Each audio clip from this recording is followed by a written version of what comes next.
Gainesville, The Villages, 1370 AM, 96.3 FM, The Source.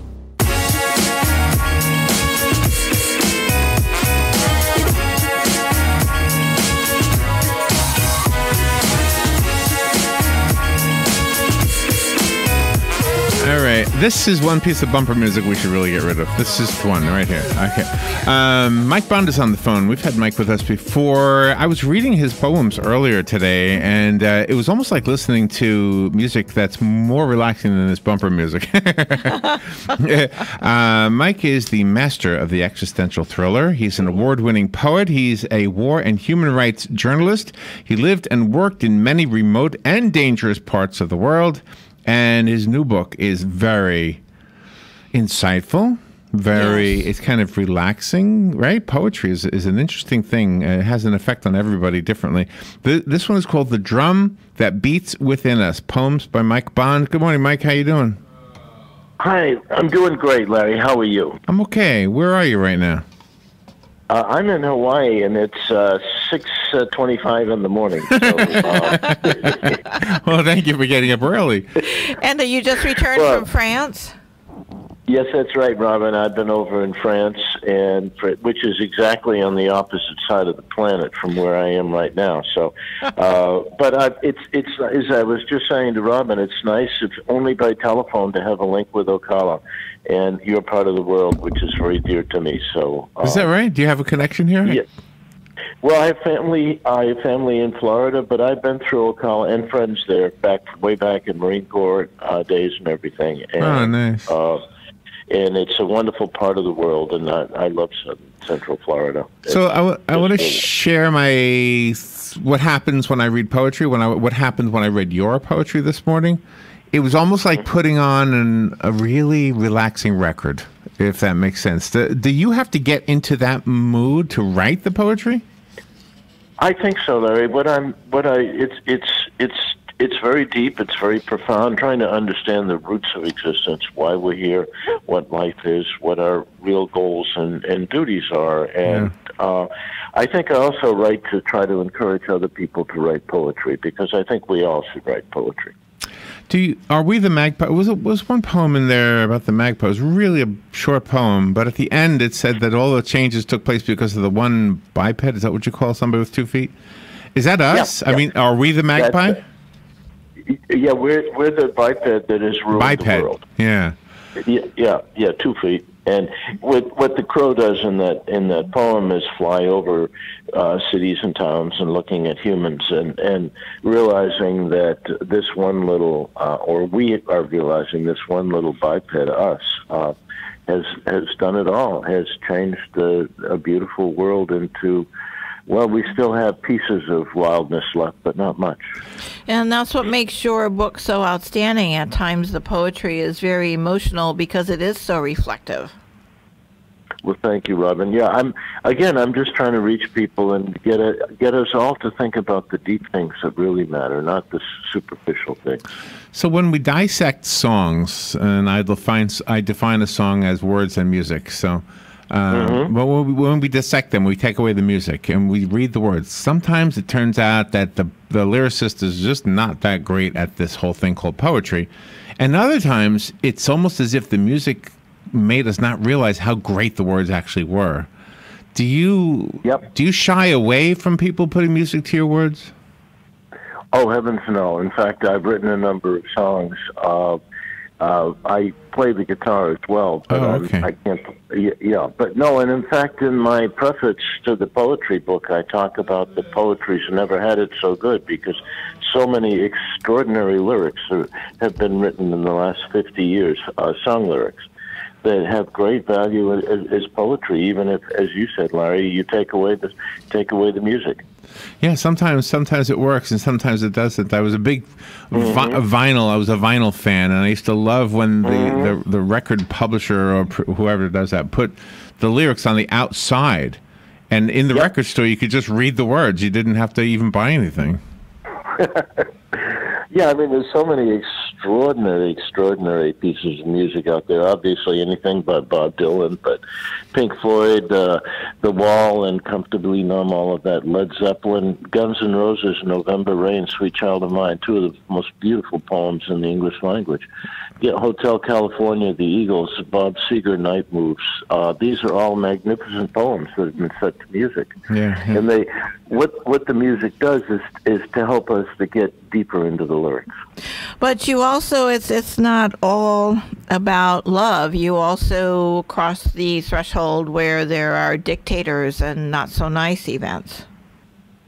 Yeah, I think it's one of the things that poetry can do, Robin, is help us to see the world the way it really is, including life the way it really is, so that we can live more deeply and be more happy and more productive and content. So, yeah, we have to see the whole world, the good as well as the bad.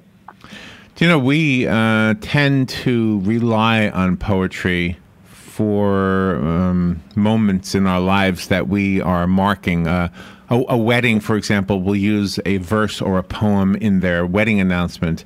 At a funeral, people will sometimes post.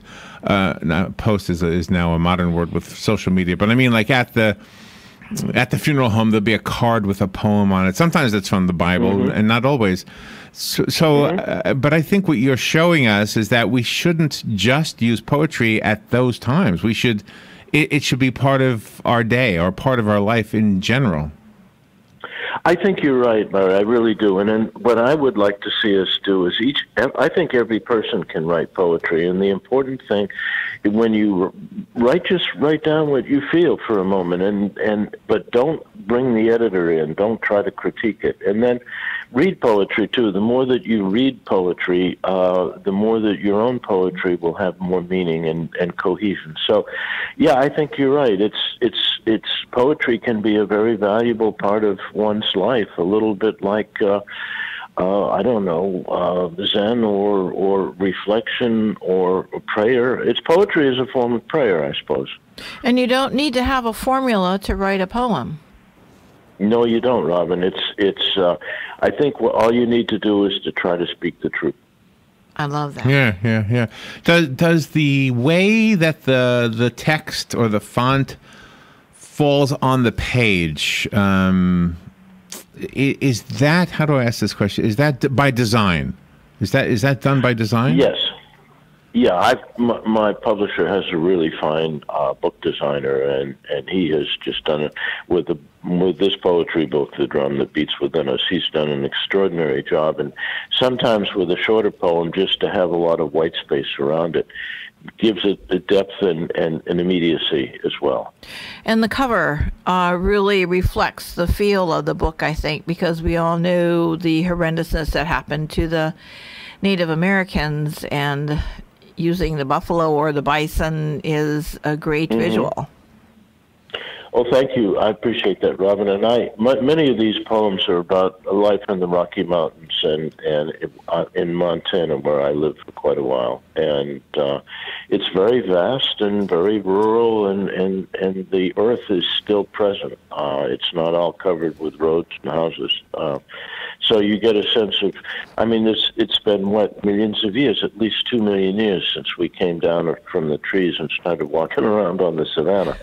So we have a certain heritage out there in the wilderness that we should not forget. The book is called The Drum That Beats Within Us. I'm looking to find it on Amazon. Oh, it's right there. It's a bestseller. It is. It's wonderful. Number one. Look at that. Wow. Number one bestseller. And I have a copy here that was sent to me. So if you would like the copy that was sent to me, call me right now and I will leave it for you.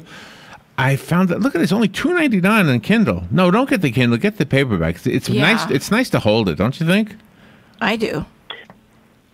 Yeah, well, either way is great. The important thing is that people have a chance to read it, and if you don't want to buy it, you can also go to your library and order it. It's available for most libraries. But yes, it is a number one bestseller on Amazon right now. And your writings truly are an inspiration for others, even the young people that are growing up in this world, because they have thoughts and ideas, and they need to have somebody as a role model to be able to write them out and say this is okay to do, and you are a great role model for this. Well, thank you so much, Robin.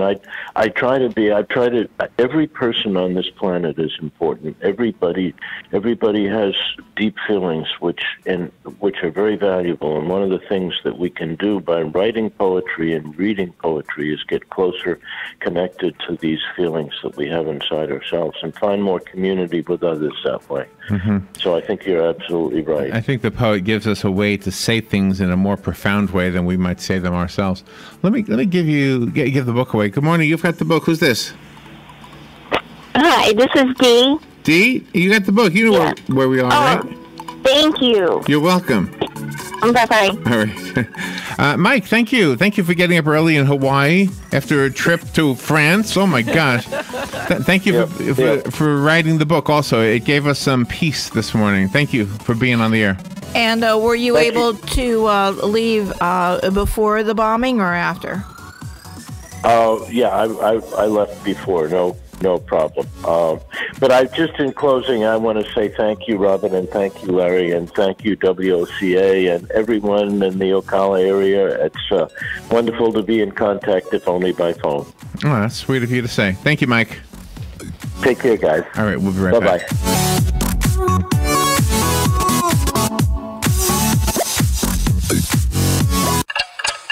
Tick-tock.